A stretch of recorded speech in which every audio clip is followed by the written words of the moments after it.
Okay so जय हिंद दोस्तों, एक बार फिर से स्वागत है आपका इस चैनल पर जिसका नाम है एसएससी ट्रेनर, जहां पर हम आपको ट्रेन करते हैं, गाइड करते हैं और बहुत सारी नॉलेज आपके लिए प्रोवाइड करते हैं। कैलेंडर की पार्ट नंबर 1 में हमने कैलेंडर के कुछ बेसिक कॉन्सेप्ट को समझा था और उसके बाद हमने कुछ इस प्रकार के क्वेश्चनों को सॉल्व करना भी सीखा था। अगर आपने अभी तक पार्ट नंबर 1 वीडियो नहीं देखी है तो उस वीडियो को आप पहले देख लीजिएगा, लिंक आपको डिस्क्रिप्शन में मिल जाएगा। आज की इस वीडियो में हम कुछ इस प्रकार के क्वेश्चनों को सॉल्व करना सीखेंगे, जैसे कि 24 मार्च 2024 को कौन सा बार होगा, या 28 अगस्त 1997 को कौन सा बार था, या 5 अप्रैल 1900 को कौन सा बार था। इस तरह के क्वेश्चनों को आज हम सॉल्व करेंगे। यहां पर मैंने 4 लाइनें लिखी हुई हैं, 4 स्टेटमेंट लिखी हुई हैं जो आपको एकदम याद होनी जरूरी है। आप चाहे तो इन्हें रट लीजिए या कुछ भी कीजिए, वो आपके ऊपर है, लेकिन ये 4 वाक्य, 4 स्टेटमेंट आपको पता होनी बहुत जरूरी है। यहां पर जो आर है उसका मतलब क्या है, रिमाइंडर है। आर का मतलब क्या है, रिमाइंडर है। रिमाइंडर को आप हिंदी में शेष या शेषफल भी बोलते हैं। जैसे कि मान लीजिए हम 22 को 4 से भाग देते हैं तो यहां पर आपको देखिए 4 पंजे 20 होता है, शेष क्या बचेगा आपके पास, 2 बचेगा। तो हम किस प्रकार से लिखेंगे इस 2 को, आर, और इस प्रकार से हम लिख देंगे। इसका मतलब क्या होगा, जो हमारा 2 है वो हमारा रिमाइंडर है, यानी कि शेष है, या फिर हमारा वो शेषफल है। अब आखिर ये 100 शेषफल, 200 शेषफल, 300 शेषफल, 0 शेषफल, आखिर इनका मतलब क्या है, और ये 5 विषम दिन, 3 विषम दिन, 1 विषम दिन, 0 विषम दिन, ये क्या होते हैं, ये सभी मैंने पार्ट नंबर 1 वीडियो में कॉन्सेप्ट के माध्यम से आपको समझाए थे। यहां पर हम इसका यूज क्या करेंगे वो आप सबसे पहले समझ लो। यहां पर आपको दिख रहा होगा 15 जनवरी 2023। देखिए 2023 में क्या होता था कि ये जो 2000 है यानी कि 20 शताब्दी यानी कि 2000 है ना, और ये जो 23 है इसका मतलब क्या है, 23 का मतलब है वर्ष यानी कि ईयर। क्लियर है। 2000 जो है वो सेंचुरी है, शताब्दी है, 23 जो है वो वर्ष है। अब सबसे पहले हमें यह पता करना है इस सवाल को सॉल्व करने से पहले कि इस शताब्दी में, इस 2000 शताब्दी में कितने विषम दिन होंगे। तो 2000 में कितने विषम दिन होते हैं, या फिर 20वीं शताब्दी में कितने विषम दिन होते हैं, वो आपको पता करना होता है। देखिए मैंने आपको बताया था कि अगर आपको शताब्दी में विषम दिन को पता करना है, जैसे कि मान लो 2000 में यानी कि 20वीं शताब्दी में, या मान लो आप 19वीं शताब्दी में, या मान लो आप 18वीं शताब्दी में, या आप मान लो 1700 यानी कि 17वीं शताब्दी में, अगर आपको इन शताब्दी में विषम दिन को पता करना है तो आपको 400 से भाग देना होता है। मैंने आपको ये बताया था, है ना। 1900 में भी आपको 400 से भाग देना होगा, 1800 में भी आपको 400 से ही भाग देना होगा, 1700 में भी आपको 400 से ही भाग देना होगा। अब देखिए मेरे भाई, 0 से 0 कैंसिल हो जाएंगे, ये आपको पता है। 0 से 0 कैंसिल कर दो, यहां भी कर दो, यहां भी कर दो, सब जगह कर दो, ठीक है। इसके बाद यहां बचेगा 4, ऊपर बचेगा 20। देखिए 4 की अगर आप 20 में भाग देंगे मतलब कि आप 5 बार जाएगा, रिमाइंडर क्या बचेगा, शेषफल क्या बचेगा आपके पास, 0 बचेगा। अभी आप इसको बाद में समझिएगा। इसी प्रकार यहां पर अगर आप देखेंगे 4 की अगर आप 19 में भाग देंगे, 4 चौक 16 होता है, शेषफल क्या बचेगा आपके पास, 3 बचेगा, यानी कि 300 बचेगा, क्योंकि हम 1900 में भाग दे रहे हैं, ठीक है।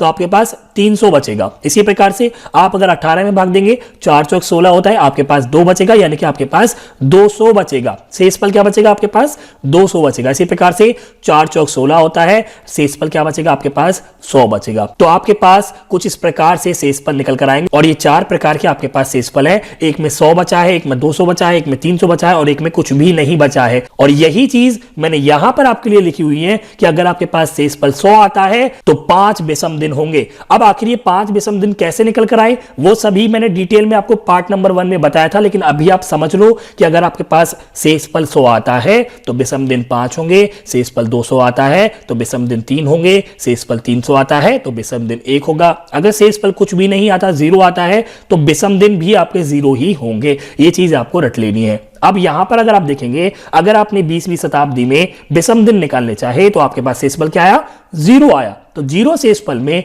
0 ही विषम दिन होंगे। इसी प्रकार से 19वीं शताब्दी में अगर आपने विषम दिन निकालने चाहे तो आपके पास शेषफल 300 आया, तो 300 में आपका 1 ही विषम दिन होगा। इसी प्रकार से 200 शेषफल में आपके 3 विषम दिन होंगे, और 100 शेषफल में आपके 5 विषम दिन होंगे। ये आपको रट लेने हैं। यहां पर देखिए 15 जनवरी 2023 को कौन सा बार था, यह आपको पता करना है, ठीक है। सबसे पहले यहां पर आपको 2023 से 1 साल पीछे जाना है, 1 वर्ष पीछे जाना है, यानी कि 2022 पर जाना होगा। क्लियर है। सबसे पहले आपको एक साल पीछे को जाना होता है 2022 पर। अब 2022 में देखिए 20 भी तो आपकी शताब्दी है, यानी कि यहां पर आपकी 2000 की बात हो रही है, ठीक है। 20 भी शताब्दी यानी कि 2000, 19वीं शताब्दी यानी कि 1900, 18वीं शताब्दी यानी कि 1800, है ना।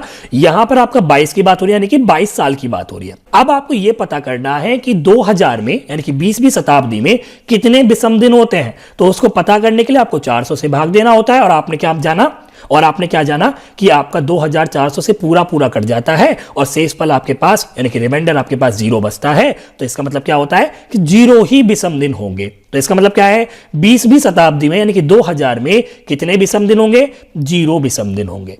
क्लियर है। इसके बाद यहां पर जो भी दिया गया हो, 22 हो, 23 हो, 24 हो, यहां पर जो भी हो उसको आप सीधे लिख दीजिए यहां पर। तो 0 + 22 आप यहां पर लिख दीजिए। अब आपको यह पता करना है कि इन 22 वर्षों में कितनी बार आपका लीप ईयर या फिर अधिवर्ष आया होगा। तो उसको पता करने का सिंपल तरीका क्या होता है कि उस वर्ष को आपको 4 से भाग देना होगा। तो अगर आप 22 को 4 से भाग देंगे तो देखिए 4 पंजे 20 होता है ना, और शेषफल आपका 2 बचता है। यहां पर अब आपको शेषफल से कोई लेना देना नहीं है। याद रखिएगा, आपको यह पता करना है कि 22 सालों के अंदर कितने आपके अधिवर्ष आए, कितने लीप ईयर आए। तो आपको यहां पर 5 पर ध्यान देना कि कितनी बार आपका भाग गया। देखिए 22 को अगर आप 4 से भाग देंगे तो 5 बार जाएगा, 5 आपके पास क्या होंगे, अधिवर्ष होंगे। तो आपको सिंपल करना है क्या, यहां पर आपको 5 लिख देना है। इन तीनों को आप जोड़ दीजिए, 22 × 5 = 27 होता है। अभी आपके पास क्या निकल कर आया, 27 निकल कर आया। इसके बाद असली क्वेश्चन क्या है, 15 जनवरी 2023। देखिए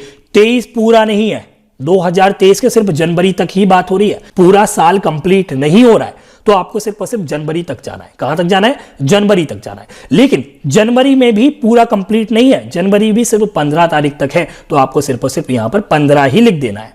क्लियर है। अब ये जो 27 आपके पास निकल कर आया और ये वाला जो 15 आपके पास निकल कर आया, इन दोनों को आप जोड़ दो। ठीक है, तो यहां पर हम कर देते हैं 27 + 15, यहां पर आपके पास निकल कर आएगा 42। अब आपको यह पता करना है कि 42 में कितने विषम दिन है। इसको भी पता करने का सिंपल तरीका यह है कि 7 से भाग दे दो।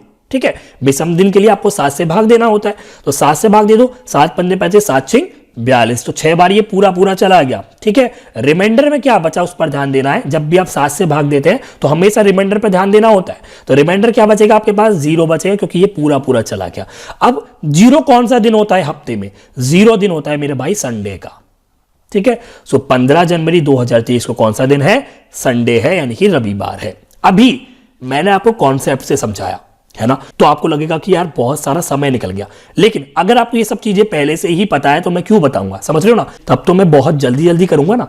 तो अगला क्वेश्चन बहुत जल्दी करने वाले हैं। ठीक है, बढ़ते हैं आगे। ओके, सो यहां पर 24 मार्च 2024 को कौन सा बार होगा। सबसे पहले मैंने आपको क्या बताया कि आपको एक साल पीछे जाना होता है। यहां पर 2024 की बात हो रही है, तो यानी कि आपको 2023 पर बात करनी होगी। अब 2023 में शताब्दी कौन सी है, 20वीं शताब्दी है, और 20वीं शताब्दी में हमेशा आपका रिमाइंडर 0 आता है, और 0 का मतलब क्या होता है कि 0 ही आपके ऑड डेज या फिर विषम दिन होंगे। तो यहां पर आपका 20वीं शताब्दी की वजह से 0 आ जाएगा। अब यहां पर जो भी लिखा होता है 23 लिखा होता है, इसको आप सीधे यहां पर लिख दीजिए। यहां पर आप 23 लिख दीजिए। अब आपको यह पता करना है कि इस 23 सालों के अंदर कितनी बार आपका अधिवर्ष आया या फिर आपका लीप वर्ष आया। तो सिंपल सा तरीका है, 23 को आपको 4 से भाग दे देना है। 4 पंजे 20 होते हैं, 3 बचेगा, लेकिन शेषफल पर ध्यान नहीं देना। शेषफल पर तभी ध्यान देना है जब आपका भाग 7 से हो रहा हो। 4 से हो रहा हो तो आपको बस यहां पर ध्यान देना है। तो आपके पास यहां पर क्या आया, 5 आया। तो 23 और 5 कितना होता है, 28 होता है। 28 को अभी आप रोक कर चलो। इसके बाद यहां पर बात किसकी हो रही है, 24 मार्च 2024 की बात हो रही है। यहां पर देखिए मार्च तक आपको जाना होगा, लेकिन मार्च कंप्लीट नहीं है, मार्च आपके सिर्फ 24 तक है। तो देखिए सबसे पहले जनवरी आएगा, फिर प्लस लगाइए, फिर फरवरी आएगा, फिर प्लस लगाइए, फिर मार्च आएगा। इसके बाद देखिए जनवरी में कितने विषम दिन होते हैं, ये मैंने आपको पहले भी बताए थे पिछली वीडियो में। जनवरी में आपके टोटल 31 दिन होते हैं। 31 में अगर आप 7 की भाग दे देंगे तो 7 चौक 28 होता है। रिमाइंडर यानी कि शेषफल आपके पास 3 निकल कर आता है, 3 बचता है, और इन्हीं को आप विषम दिन बोलते हैं। तो ये सब चीज मैंने आपको पार्ट नंबर 1 में बता दी थी। तो जनवरी में आपके 3 विषम दिन होते हैं। अब बारी आती है फरवरी में कितने विषम दिन होते हैं। फरवरी में आपके 28 दिन होते हैं या फिर 29 दिन होते हैं। तो ये चीज आपको यहां पर ध्यान रखनी होगी। आपको सबसे पहले यह पता करना होगा कि किस साल में आपकी बात हो रही है। 2024 में बात हो रही है, तो 2024 कोई एक अधिवर्ष तो नहीं है, लीप ईयर तो नहीं है, ये आपको पता करना होगा। तो यहां पर अगर आप देखेंगे 2024 आपका पूरा 4 से या 400 से या 100 से इन तीनों से भाग देना होता है। अगर इन तीनों से भाग देने के बाद भी आपका अगर शेषफल 0 बचता है तो आपका जो साल होगा वो आपका लीप ईयर होगा, अधिवर्ष होगा। क्लियर है? तो 2024 जो है वो आपका एक लीप ईयर होता है, क्योंकि अगर आप इसे 4 से भाग देंगे तो भी ये पूरा जाएगा, 400 से देंगे तो भी ये पूरा जाएगा, 100 से देंगे तो भी ये पूरा पूरा चला जाएगा, शेषफल आपका हमेशा 0 बचेगा। तो ये एक लीप ईयर है, और लीप ईयर में फरवरी में हमेशा 29 दिन होते हैं, और 29 तारीख का मतलब ये है कि फरवरी में एक ही विषम दिन होगा।